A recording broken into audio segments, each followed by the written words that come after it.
Hello. And goedemorgen, good morning, everybody. And good afternoon and good evening. And Yeah. let's, Brendon, by the way, feel free to switch screens so you can see your face at the moment. That's all right. Otherwise, then, it just feels awkward. Yes, But it anyway, does. welcome back. Thank you very much, guys. I'm just trying to find the ability to get out of there. There we go.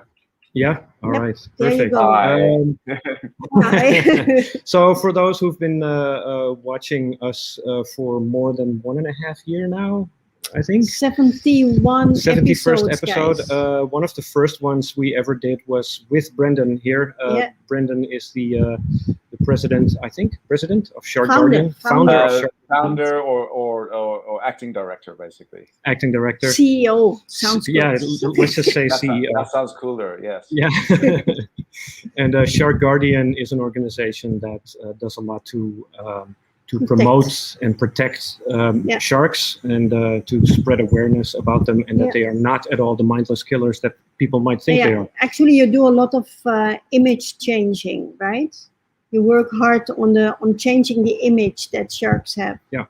That's right. I mean, education is a really big part of what we do, and the reason for that is we believe that we have to try and change the way people think about sharks before they are inspired to want to protect them and get behind shark conservation. So education plays a key role into making that Yeah. happen. Yeah. And actually in everything. So you have a presentation prepared, but before we get to that, I just would like to wish everyone who's joining us a good morning and good afternoon. Yep, and Wim again has our little practice session to test our Indonesian. Kami sedang dalam perjalanan ke We Todi. are on the way to Todi in Belgium with our dive club, but we are trying to follow you guys along. Oh, that's nice. That's really nice. Wim is one of our biggest fans. They have never been here. They planned to come now for 3 times, and 3 times it was cancelled. Yeah. Hey, and Tisan is watching as well. Hi, Tisan. Tisan is living here Shark lover. and doing his dive master course presently, and he is an absolutely shark fan. Yeah. He's living here and doing his dive master course presently. I don't know. and We have a little bit of echo going on. Yep. Okay. I don't know. No, seems to be fine. Anyway, Tisan loves sharks. Yes, I know you do. So I'm sure you'll love morning. this. Good morning, Ernst, Philip, Matthew, Dick, and Anik, Yvonne, Graham, Herem, Hello, Charlie, and Axel. Selamat pagi. Selamat pagi. All right, so before we give you the floor, Brendon, there was a dive at Jalan Masuk. I would like to share that footage. It's about 1.5 minutes. It's not very much, but it is shark related. So while I'm playing it, would you like to narrate? Yep. So here we go. Okay, this week we made the last dive of the IDC, and it went so smooth that we had a little bit of free time. And accidentally, we found this part of an artificial reef with 4 baby sharks underneath. And this is the footage that Satoka made. She brought her camera. And yeah, it fits perfectly with our stream from today. Mm-hmm. So if you like to sing, Baby shark, and this pufferfish. Yeah, it was very annoying, stirring up the sand. But excuse me, we're trying to look at the sharks. Yeah. And but now you see that sharks don't eat pufferfish. Maybe for the same reasons that Japanese are very careful eating pufferfish, right? Possibly. I mean, these are very juvenile white-tip reef sharks. So Yes. more than likely, their preferred choice of food at this time in their life is going to be it's going to be really small stuff. So it's going to be small squid, small shellfish. It's going to be small fish. I think the pufferfish would be too big for them right now, even to eat. Right. Yeah, and that would make me very cranky if I was a shark eating a pufferfish. Yep. It wouldn't make me happy. But yeah, look at them. They're beautiful. It's crowded under there. Yeah. Yep. Absolutely perfect. And even in Jalan Masuk, I know this is Matthew's favorite dive site. Yeah, that's the one with all the stone structures there, Matthew. Yes. So anyway, thanks, Wim. Yes, I went to the hairdresser. I look terrible. Anyway, Brendon, I would like to give you the floor and allow you to do your presentation if you're ready. Yes, sure. I'll just go ahead and switch my screen up and stuff. Yeah. Should be able to All right. see that. So thank you guys again. And yeah, what I've done here is just prepared a small presentation to introduce Shark Guardian and myself in more detail. And a little bit more about myself. As introduced, my name is Brendon Singh. I'm actually originally from South Africa. This is where I grew up. And my fascination with sharks started when I was quite young. And when I was around 10 years old, I remember we used to go down to the aquarium quite regularly as a family, especially on school holidays. And one of the things I really loved the most when going to the aquarium was the shark tank. I would run down there and just stare at the sharks for hours. And in my generation, and I'm sure you guys can relate, we didn't have educational programs like we have today. You know, there wasn't really Discovery channels and National Geographic channels as educational as they are today. So at my time, when I was 10 years old, the best education we had about sharks was from the movie Jaws. So, of course, when you're at the aquarium and you're looking at sharks swimming around, you hear a lot of people just saying, "Oh, look at the teeth, look how scary they are, and don't get too close. It's going to try and smash through the glass and try and eat you." Blah blah blah blah. But I remember that all I wanted to do was learn how to dive and see sharks. So I went to my parents and I asked them if I could please learn to dive, go see sharks. Keeping in mind I'm living in South Africa, and so of course they looked at me a bit strange and going, "No, are you crazy? What's wrong with you?" So I just did the next best thing that we do as kids. I just nagged and nagged and pestered for the next 6 years. And eventually I went to my dad and I asked him once more, "Can I please learn to dive?" And he's like, "Yes, fine, just don't tell your mom. Here's some money and go ahead and go do your open water diver program," which I did. And at that time, I did it in a lake outside of Johannesburg. It was freezing cold. It was boring. I didn't see anything. I just saw mud most of the time. But I was really, really excited to finally dive in the ocean and see my first shark. And I don't know about how many people who are listening have already seen a shark in the ocean. And if you haven't yet, it's going to be amazing. And if you have, I don't think you ever forget that experience of what it's like to see your first shark. But before that happens, you have a lot of these weird expectations go through your head. You're wondering, will it try and circle? Will it try and bite? Will it do any of those scary things I saw in the movies? Will I hear that music in my ears, that dun dun dun dun dun? And when I finally did see my first shark, it was one of these small black-tip reef sharks. And I was so excited to see it. And it didn't circle. It didn't try and bite. There was no music in the ears. What I do remember is that the shark was so scared of me. As soon as I made any kind of movement towards it, it disappeared. And I think I only saw it there for like 5 seconds and boom, it was gone. And in those 5 seconds, it was really it's a big transformational moment for me. It changed my life forever because I realized in those 5 seconds that everything that everybody told me about sharks was completely wrong. Everything I'd seen in the movies was completely wrong. And it really motivated and inspired me to work well through school, head off to university, and I got involved in shark research in South Africa after high school. And I spent 4 years researching sharks from the East Coast to the South Coast and to the West Coast of South Africa. I was studying great white shark populations. I was tagging great white sharks. I was leading a lot of shark diving expeditions around South Africa at the same time, collecting data on many different species of sharks.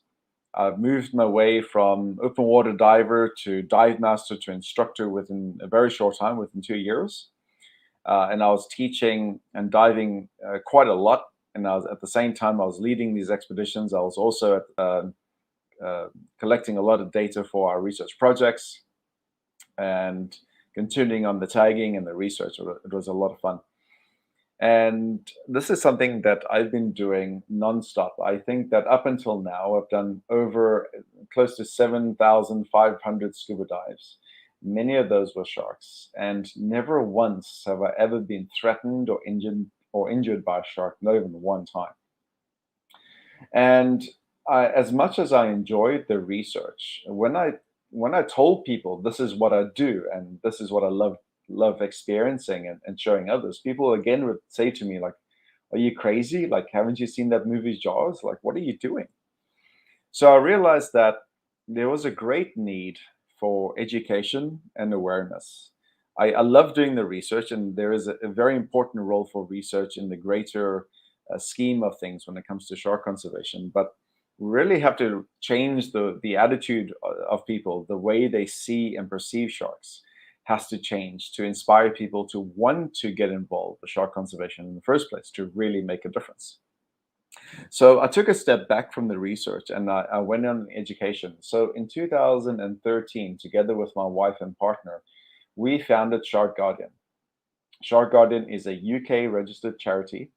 And this is something that, although it's only started in 2013, I've been researching and diving and educating people about sharks now for over 25 years.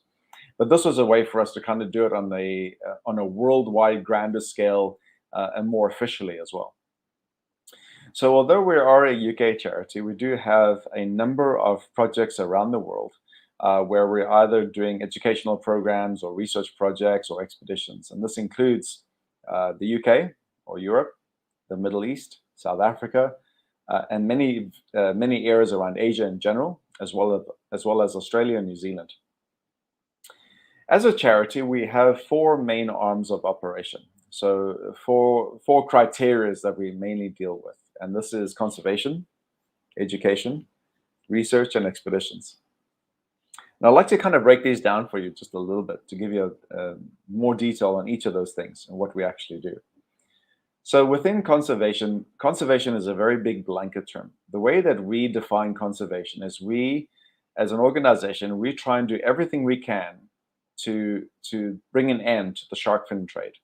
So what we do is we do campaigns where we target governments and businesses worldwide to combat the shark fin trade. So we get businesses to stop selling or serving shark-related products. We are currently doing a campaign right now that's called Fly Without Fins, where we're targeting airlines and getting them to ban the transportation of shark fin. We have now have 67 airlines who have publicly made a statement that they will no longer will no longer transport shark fin anywhere in the world. And we're now working on a host of other airlines to do the same thing. Since the beginning of May 2020, so beginning of COVID, and this year, we were heavily involved in a massive campaign to get shark fin banned in the UK. We were a single organization that later had the support of many other partner organizations. And we did a campaign where we had to collect over 100,000 signatures, I think it was, to put the petition into Parliament of the UK for it to be debated and to stop the shark fin trade. And we were successful. That policy is now being put into place since June and July this year. And we did that with the help of all our supporters. A lot of dive centers got involved. It was a huge one for us. So that's something that we did during COVID because we saw it as an opportunity to really run an online campaign and have a really big impact, which is going to be fantastic. We're now doing a partnering and supporting another campaign right now to do the same thing in Europe, to actually stop the shark fin trade in Europe. And this is something I'd like to talk about during this presentation, especially because I know a lot of people listening to this webinar right now are going to be mostly European based. So I'll come back to that. Like I said, education is a really big thing for us. Before COVID, we would personally, myself, my wife, and also other team members, we would personally go into schools and give presentations about sharks to kids all over the world. And we were targeting between 30,000 and 40,000 students a year. COVID has forced us into a position where we have to do this online, but we realize that when we do things online, we can actually target greater audiences in a shorter time, reaching more people. And instead of just doing 30,000 kids a year, we're now doing, nearly 100,000 kids a year just during COVID. And to Brendon, give you an example there, like we did a presentation for, we were connected to one school in Spain, but they were connected to 60 other schools across Europe, and we just did a full day presentation, reaching thousands and thousands of students in one go, which was wow. amazing. Wow. You have done twice a presentation on our school here. You remember? Yeah. Which was very well received and very fun. And we just talked about it, and you're willing to do an online presentation again for our That's it. If we have the newly opportunity to do an online one. Yes, that's right. I will definitely set it up. Yeah, great. Yeah, and that's unfortunately, yeah. I mean, doing it in person is of course it's a different experience, but also being able to reach students, worldwide through online, which is something they're very accustomed to doing now anyway, is certainly a really great way to get the important messages out. So the only disadvantage is that we don't get to travel to these schools and meet a lot of the kids in person. That's the only disadvantage. Yep. But we believe that the education and the effect that we have is still very, very positive and well received. I think so too. Yeah. We also partner with a lot of dive centers around the world. So what we do there is we provide a lot of dive centers with additional tools and resources to conduct shark educational presentations at the dive center.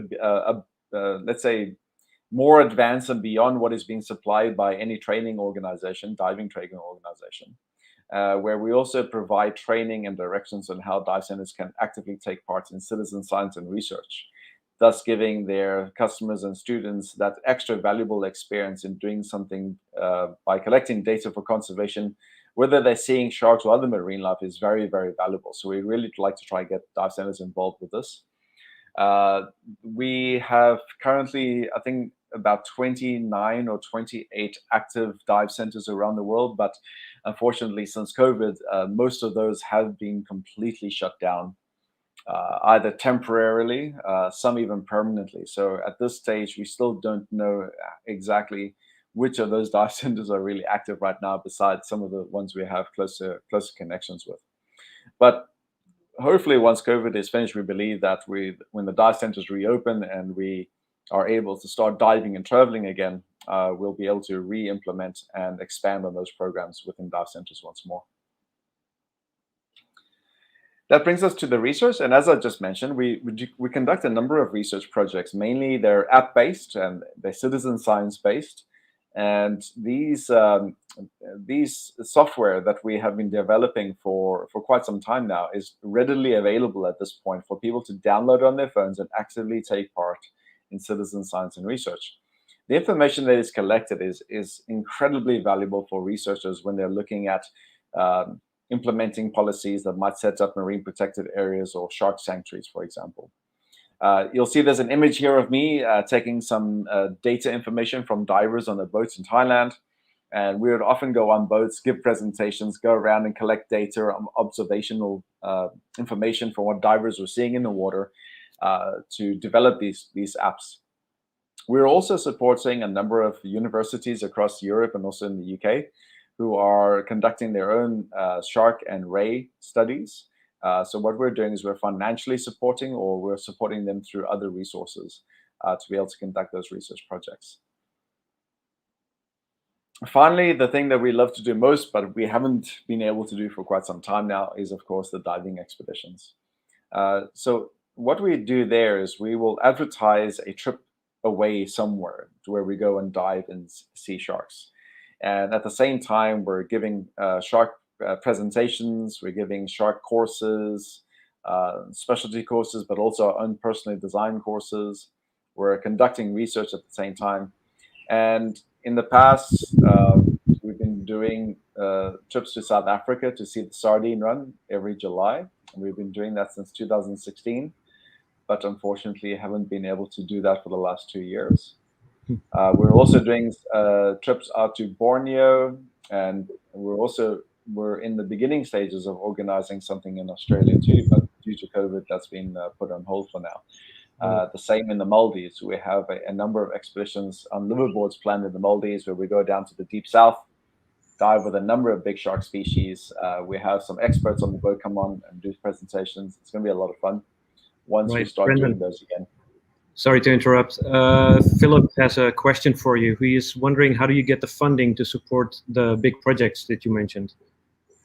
Well, basically, we're completely self-funded, and we rely on private donors, and we do not do any kind of big sponsorships. And I'm really glad you answered that question, because it's something that I've been discussing on previous interviews just recently. And what we have found out with a number of other organizations is that when they have certain sponsors, they are sometimes unfortunately dictated in what they can and cannot do.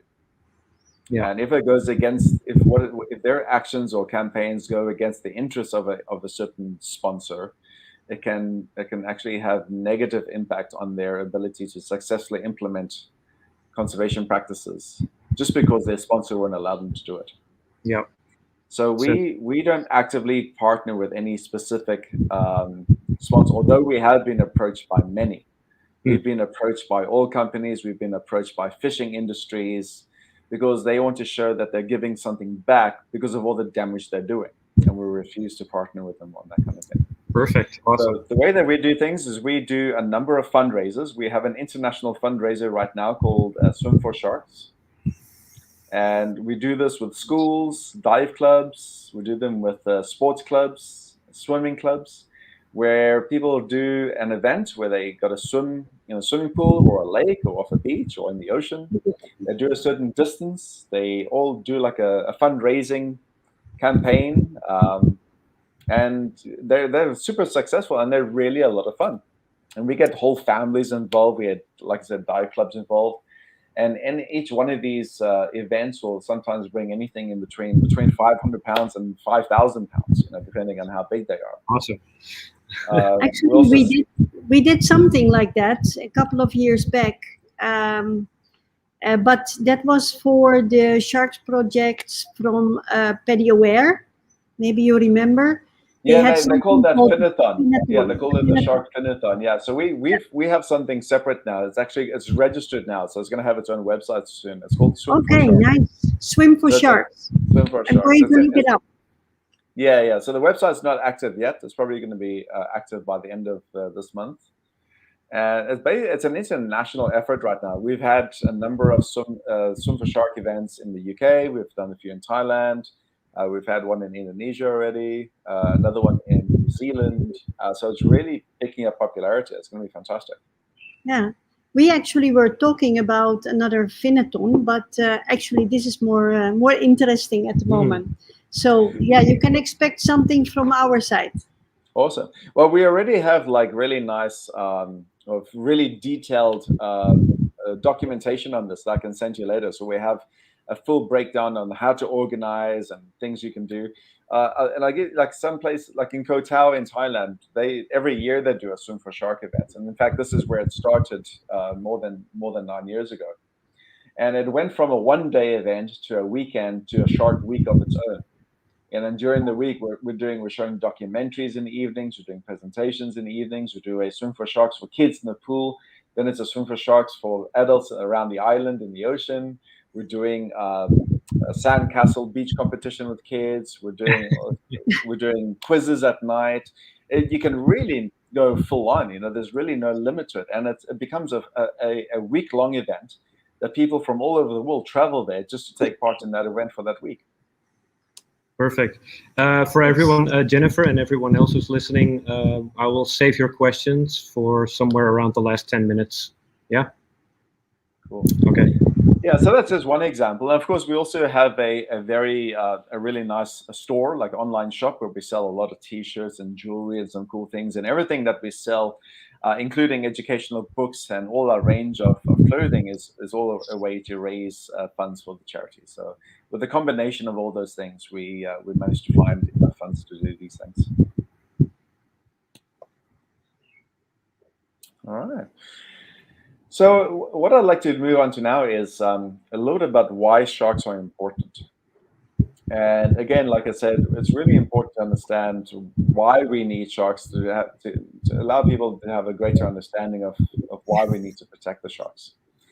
And one of the things that people don't always think about it, but sharks are very good scavengers. You know, they're scavengers because not only are they apex predators of the ocean, but as scavengers, they are responsible for removing the dead, the weak, the injured, and they keep the ecosystem below them in a really good balance, right?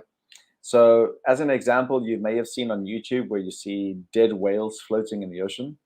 And in a very, very short time, what you'll find is that that whale carcass will eventually be surrounded by large predatory sharks. And these will include tiger sharks, great whites, bull sharks. And their job is exactly this, to remove the carcass. They'll actually eat off that carcass enough so that eventually enough of the blubber or the meat is removed, where the skeleton will then float down to the bottom of the ocean, and then another ecosystem takes over. And then that chain reaction of events is incredibly important for the health of the ocean. So that's a very important part that sharks do. And like I just said, they are apex predators too. And as apex predators, they maintain a position at the top of the food chain, which again keeps everything in balance. You have sharks, we have many different species of sharks. We have over 500 species. And we have different species that dominate each zone of the ocean. So, like great white sharks, they are pretty much open water sharks. They're requiem sharks that live out in the ocean that usually feed on large prey. That's very different to the small white-tipped reef sharks we saw at the beginning of this presentation. So even those sharks will be apex predators at some point. When they're juvenile and when they're living in that part of the reef, they are still very susceptible to being preyed upon by other creatures, even bigger fish. You know, we have groupers that we sometimes see eat sharks. In the North Atlantic, we have giant octopus that sometimes eat sharks. So it is a general term when we say that sharks are apex predators, because it depends on the zone that they occupy. So generally, though, but below sharks, we have mid-level predators, which include other sharks and other types of marine life, such as turtles and dolphin and whales. Low-level predators, these will include your octopus, your lower-level tunas, and also your fish that prey upon smaller fish on the reef. So you have like groupers, for example. And then at the very bottom of that food source, we have the plankton and the algae. And this balance is very, very important to keep in check. So with sharks, we have an ecosystem that is balanced, it's healthy, it's full of life. And in places where sharks were later removed, we found a very negative impact on that same ecosystem, where basically everything collapsed. And the reef becomes very uninhabitable, becomes mostly algae driven. It forces a lot of the fish away to seek other areas which are more nutritious and better nursery grounds for their species. And this is something that has been proven. We've seen, this is documented. It's not just the theory. It's just that maybe it has been documented. This does happen, and it will continue happening as we remove sharks as apex predators. So it's very, very important to keep that in mind. Ultimately, you know, we have to think about the bigger picture. And this is what sometimes people forget. For the last 450 million years, sharks have been protecting our oceans, keeping a balance, because that's how long sharks have been around for. They have already survived 5 mass planet extinctions, and they're still here. And I just find that amazing. And the oceans play a massive role in keeping the planet alive. You know, it regulates climate, provides most of the oxygen we breathe. It's a source of food and medicine. It's a source of all life.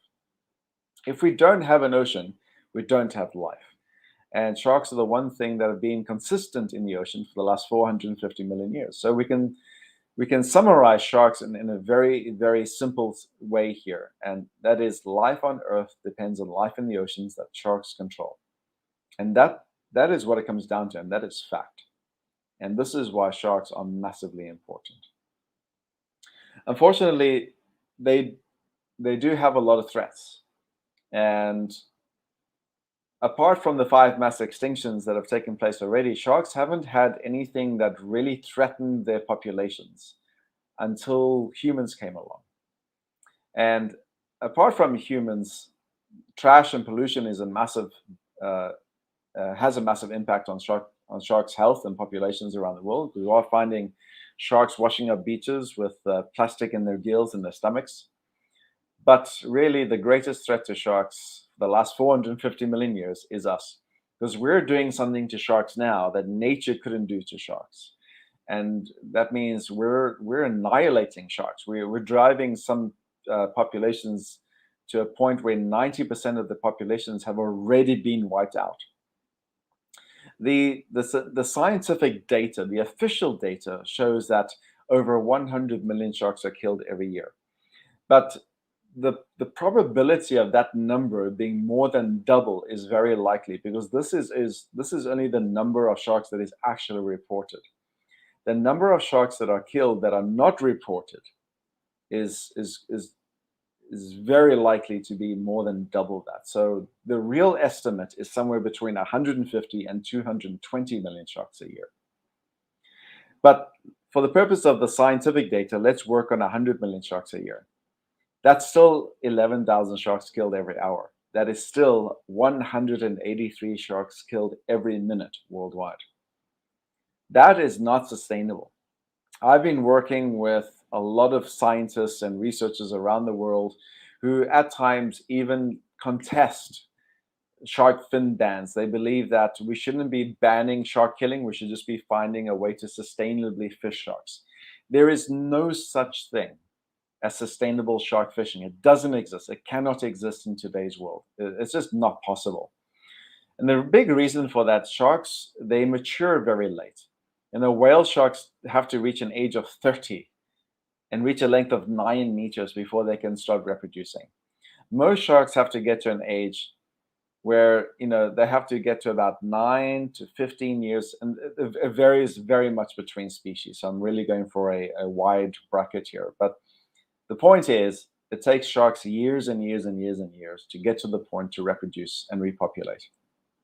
We're killing sharks too fast for that to even happen. And when they do start reproducing, they reproduce. They don't reproduce like fish. They don't just lay eggs and those eggs get fertilized and then boom, tomorrow there's thousands of sharks. Sharks reproduce very similar to humans. Some sharks will lay eggs and they'll only lay 2 or 3 eggs at a time, depending on the species. Those eggs go through a gestation period of 9 to 12 months before they hatch. Other sharks that give live birth go through a gestation period of, again, 9 to 15 months. And that only happens maybe 4 or 5 times when they're adults and then stops. Then they either die from old age or they just don't survive. So they're not just like fish. And this is why 90% of their populations are decreasing. And why are we doing this? We're doing this for something as simple as their fin. This is the prized possession that goes to Asian communities for something called shark fin soup. I forgot to mention at the beginning of the presentation that the reason why my last name is Singh is because I'm half Chinese. And I grew up with a Chinese family and customs and tradition. And I remember one time when I was about 14 or 15 years old, my grandmother tried to serve me shark fin soup at her house once. And she got really upset because I refused. I don't think she spoke to me for like 3 months. It was quite surreal. And I realized later on that obviously at that time, my grandmother and my grandparents were just completely naive and they just had no idea what they were doing. They were just really uneducated. The thing about shark fin soup is that, yes, it's very expensive. It's a fashion. You show a lot of prosperity and wealth by having it. But apart from that, there's nothing to it. It has to be cooked together with chicken or pork before it's flavored. In fact, science has shown that it's very detrimental to eat shark and it has very high levels of mercury. It's very bad for human consumption. But it's not just the shark fin soup. We have found that there are a lot of cosmetic industry companies around the world that use shark oils and products in their cosmetics. Sharks' teeth and jaws are used for jewelry and trophies. And some people don't even know this, but a lot of shark meat is added into canned tuna and even dog food that we are eating or feeding to our pets that we don't even know with shark in it. A very classic example of this is in the UK, where people, a very classic food or meal to have is fish and chips. And they renamed the fish to call it hake or flake.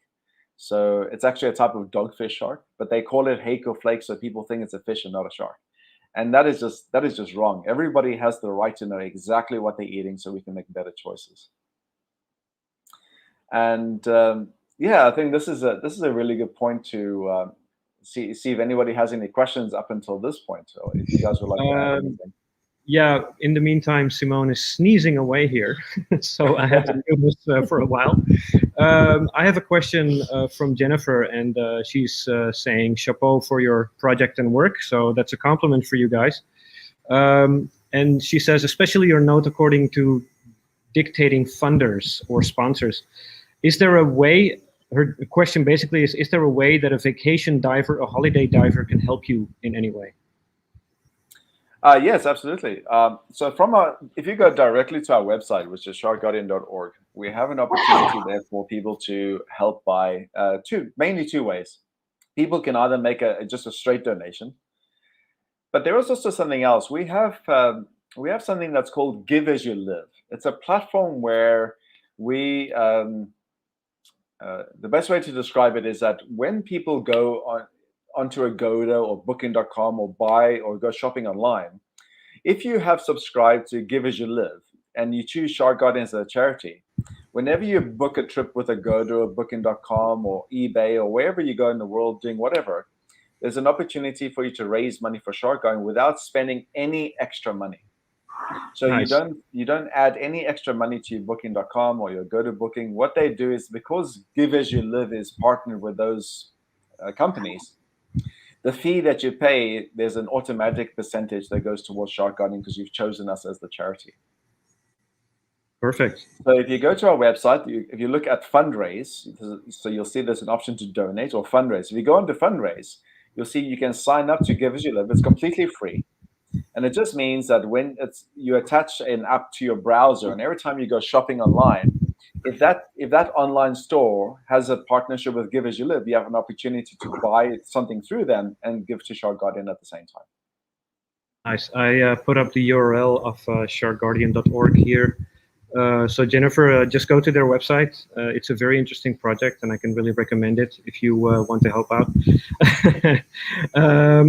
No more questions as much as Gesundheit, Simone, because thank you. you're in a real sneezing fit here. Sorry, guys. And That's cool. So what I'd like to do is I'd like to finish off the presentation with a really important message, if that's okay.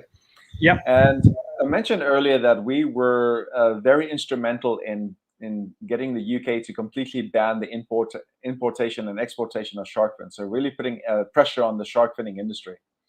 And we're doing something right now to do exactly the same thing in Europe. And we've partnered with Sea Shepherd and a number of and Shark Project and a number of top organizations in the world. And it's very, very important. And I'd like to explain why Europe. And if you look at this list, this is the top 20 list of the top 20 countries in the world that is responsible for killing and exporting sharks. Indonesia is number one. They export 110,000 tons a year. Wow. And that was up until 2017. This was a report released in 2019. So it's always about 4 or 5 years back. Spain is world number 2. India is world number 3. But if you look down the list, you'll find Portugal, you'll see France, and they're at spots number 13. Oh, sorry, 14. Excuse me, I can't even remember. 12 and 13 right now. And it shows you the top 10 countries in the world export 460,000 tons of shark each year. And there's been a 14% decline in catches since 2000 because the shark populations are dropping so much, less catches are being brought in. So there is a very, very, very important voting process taking place right now. And the hashtag is StopFinningEU. We need to reach 1 million votes by 31 January 2022. And today there's 307,000 votes. So we still need just about 693,000 signatures. because we're only at 29% right now.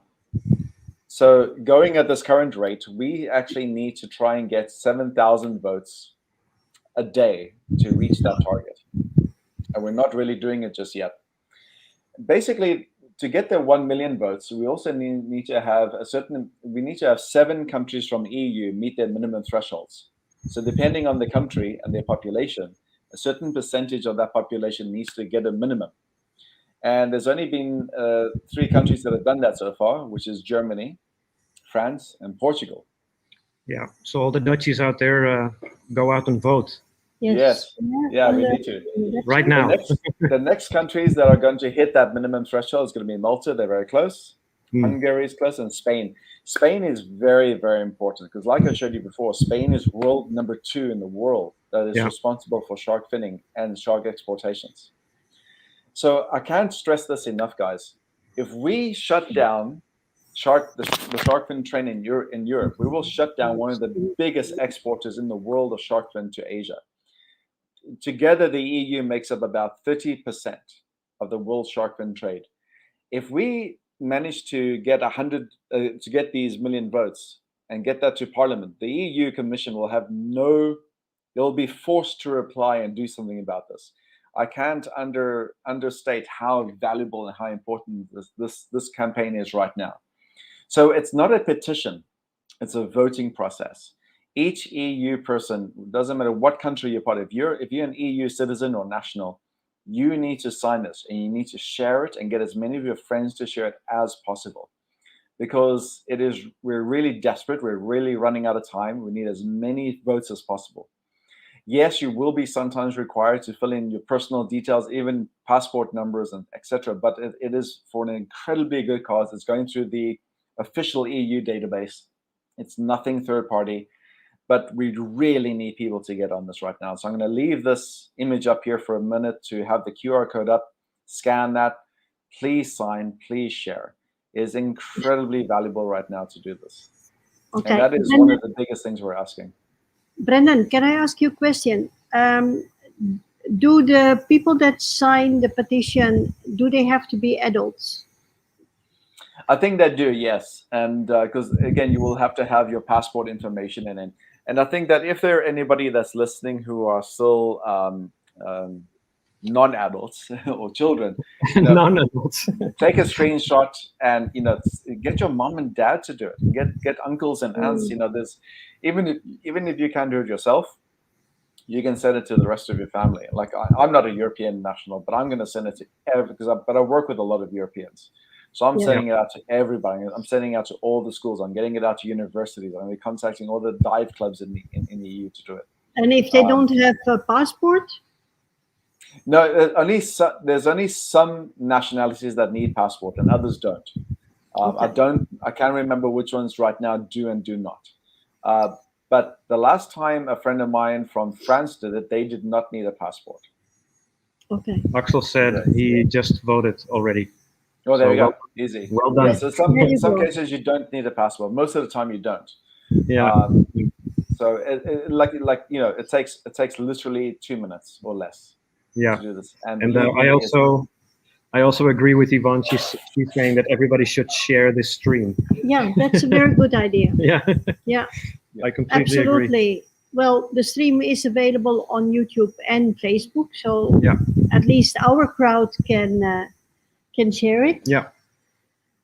And if you go to the Stop Finning EU page, you'll also be able to log on there and keep track of the ongoing numbers, petitions. You'll see when certain EU countries hit their minimum thresholds. So yeah, visit it often, look at the updates, and again, just keep sharing it. And what we learned from when we managed to get the UK to ban the trade, it's engage. You have to contact your friends and message out all the time. Most of them are going to ignore you, but by the time they see it for the 4th or 5th time, somebody's got, they take notice and they start doing something. Okay. Then your mother says that you have to do this and tell your wife to do it too. Yeah, absolutely, yes. So yeah, I'm just a bit curious myself, Brendon. Have your the Chinese side of your family, have they turned about face regarding No, not sharks? really. Well, my grandparents have passed away since, but the rest of my immediate family have a very big awareness when it comes to conservation and wildlife protection. Definitely. Yeah, yeah. Well, we got some more people voting. Dennis is voting. Good Yeah. job. And I see here an ECIEC. Oh, that's probably the Europa. website for to vote, I think. Yeah, what's the web address? Stopfinning.eu? Yes. Okay. If you just Google Stop Finning EU, you'll come up with it right away. Yeah, yeah. Perfect. You can also find the link from our website. So if you go to our website and you go under conservation, you'll see it says there's Stop Finning EU. You can get that link and it'll take you right Yeah, there. yeah. Very nice. Thank you very much for that, Brendon. You're very welcome. So that's where I'd like to say thanks. And then, that's the end of my presentation. I think that I've managed to get some votes on there. So my job's done, really. Mara can't vote. Perfect. Hey, why can Mara not vote? I don't know why Mara can't vote. Can you explain what's happening? She's Swiss. Because Switzerland is not part of the EU. Oh, bless you. Sorry, guys. That's just Sorry, nature. Switzerland is the purple sheep, isn't it? It's not part of the EU. Oh, yeah. Oh, yeah, that's true. Yeah, that's why. Dick and Anik voted. Yes, perfect. And of course, we're going to vote as well after this. Absolutely. Right? Yep. Yeah, and as a dive center, I highly encourage that you put this in your newsletters or your emails that you usually send out to divers to keep in touch. Yeah. And again, the more people you can get it out to, the better. Yeah. And Rob is chiming in. Hi, Rob. He's saying start with countries that consume shark meat and have them forbid it or block it. But I completely agree with that. Thanks for checking us out, Rob. And Hedem is saying, hi, Hedem. Fantastic presentation. Thanks a lot. And I hope we get to enjoy these wonderful creatures for a long time. I'm a big fan of yours, he says. Hedem is a Dutch regular guest, and he says, I love sharks too. And awesome. Put your vote in him. Yeah. And Paul and Yvonne are going to vote. Yeah, Ernst has voted, so Ernst a lot of people have voted right now. That's good. Graham, I cannot vote because he's Australian. Can Canadians vote? Philip is asking. No, but again, I'm sure that even if you can vote, like myself, they probably have friends who are European nationals, right? So even if you can't vote, don't feel like you can't do anything. You share it out.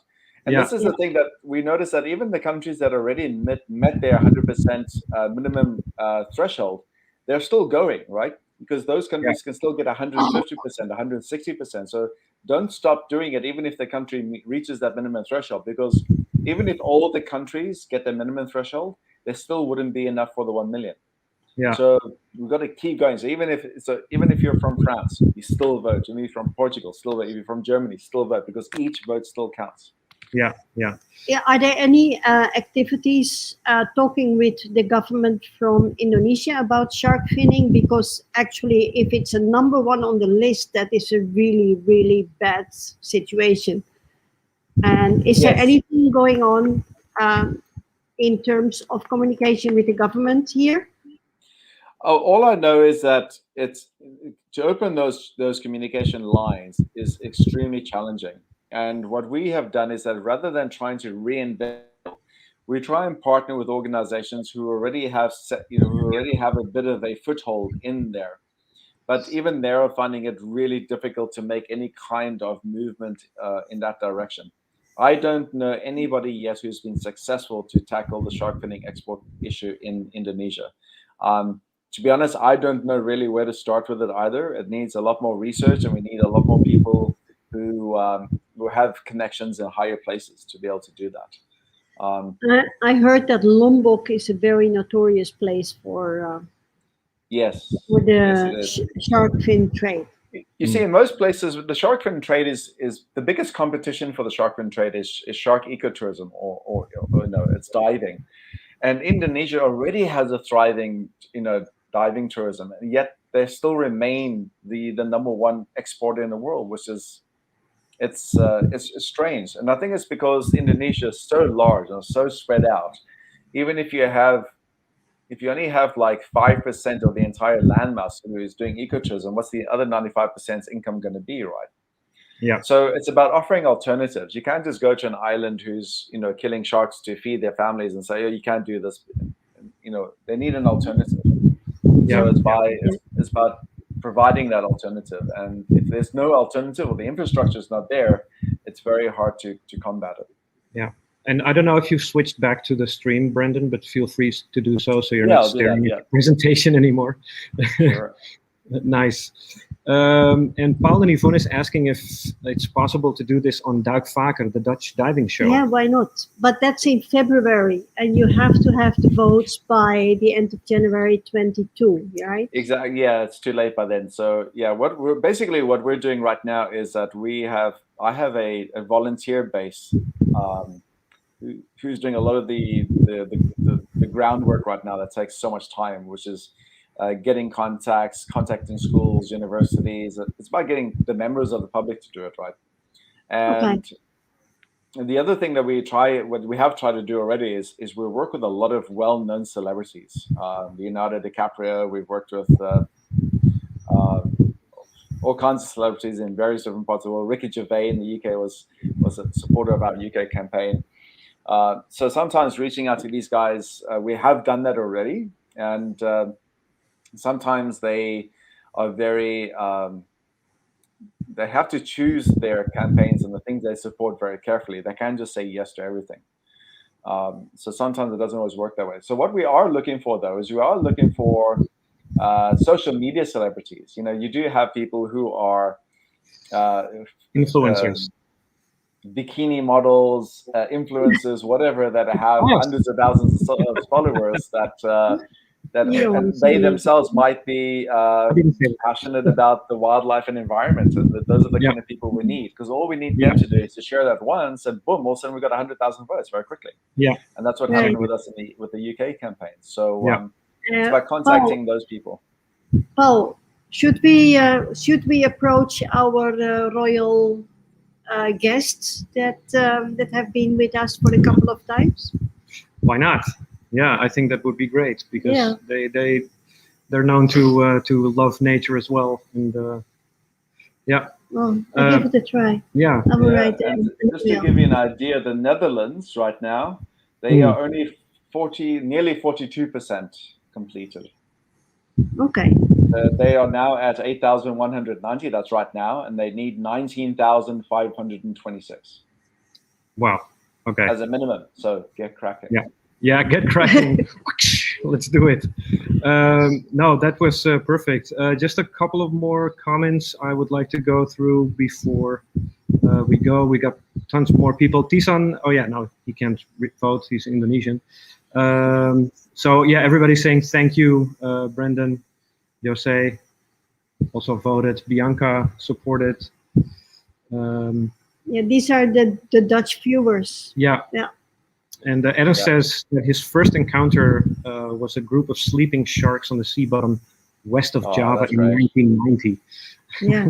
That's awesome. Nice. I mean, that's one of the reasons I was so excited to come back with you guys today, because I knew that you have such a big following in the EU, and this is such an important campaign we're running right now. So it's a great. We will put it on the newsletter, and even though we cannot do it on the dive show, that will be in February.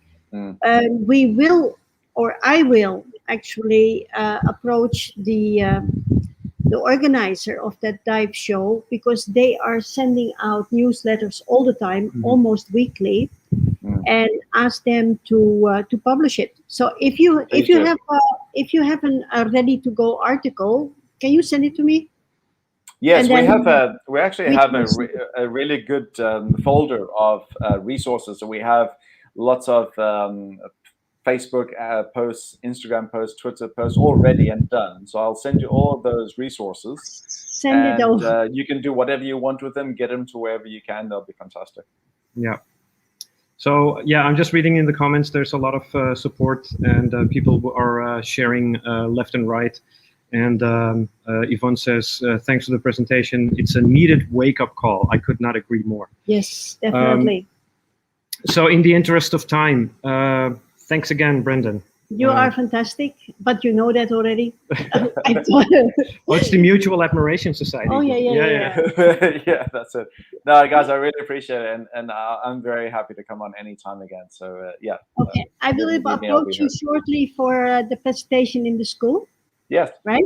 Happy to do and, that. And for sure, we will do some footage on that for another stream as well. Yeah, and then absolutely. we remind people again to put their votes and their efforts in to get you this too many votes from Europe. Yeah. 42% for Holland. Come on, guys. Yeah. I was surprised that Germany beat Holland, and I was like. And Belgium.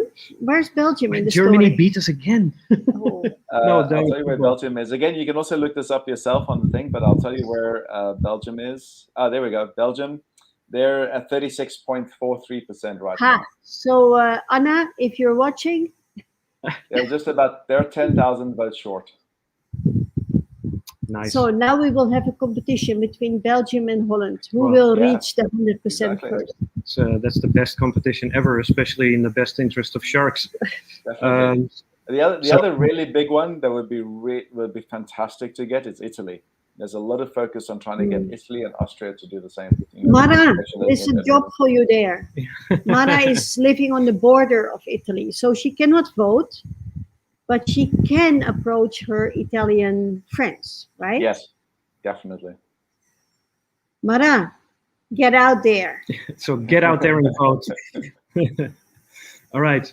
I think it's time to start enjoying our weekend. What do you think? Yeah, and you have to walk back. Guys, he's really going into the sport mode now. He's walking all the way from Maras to Napo every day, up and down. 2.6 kilometers one way, and then the return way from here back to my house is like it's uphill. Going up. It's very nice. Nice way to end your day. Yeah. No. Anyway, Brendon, thanks again. You are fantastic. Everyone else, thanks a lot for watching us, and we will you. see you next week. And get out and vote to stop the finning of sharks. Absolutely. Enjoy your weekend, and next week we will have another update of about the new resort again. Yes. See you guys. Thanks, Bye, Brendon. guys. Bye, everybody. Thank you again. Bye. Bye.